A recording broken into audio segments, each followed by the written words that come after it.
Good morning and welcome to the Monica Show. Today I will be interviewing with Tim Harrington, the former CEO of FogDog, and discussing the problems between the top management and board of directors which eventually led to the company being bought out. Please welcome Mr. Tim Harrington. Good morning, Tim. How are you today? Good morning, Monica. I'm good. How are you? Good. So let's just dig right in right now.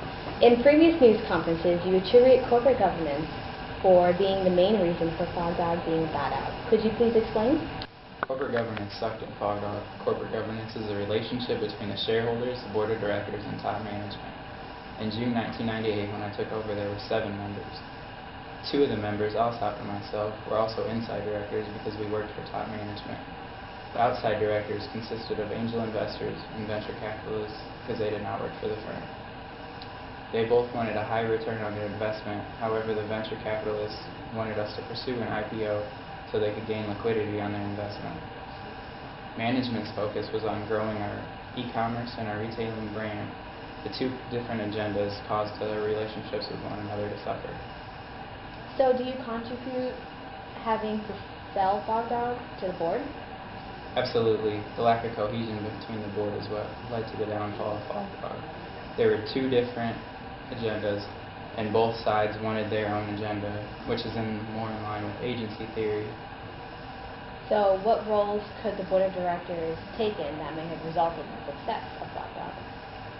Well, the board of directors typically monitor developments inside and outside the firm, evaluate management's proposals, and determine strategic tasks to implement. The board could have been more proactive and went in line with stewardship theory, where they were looking for the best interests of the firm versus pursuing their own interests. What makes you believe the investors didn't have the best interests of the firm in mind? Well, prior to the IPO, 2 of the venture capitalists, Ed Rayburn and Jesse Newfield, had resigned their seats and given them to members that were less experienced than they were. And the rest of the board was okay with them handing over their seats? Some of the board had never seen them. And what about the other investors?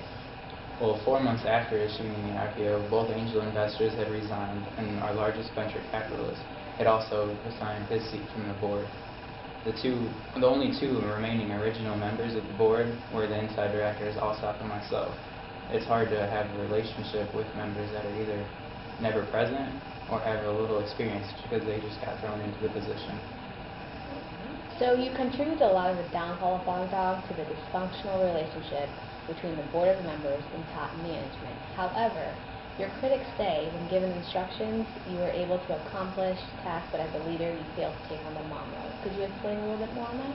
Well, looking back, it was as if the outside directors had ran the company.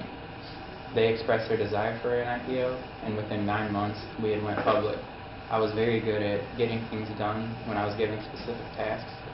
However, I failed to take the leadership role, and I went with what the board of directors wanted, and we lost our core competency in doing so. We lacked a healthy relationship with one another, and they also lacked a leader that would guide and motivate the firm in the right direction. Well, Mr. Tim Harrington, it's been a pleasure speaking with you today, and I wish you all the success in the future. Thank you.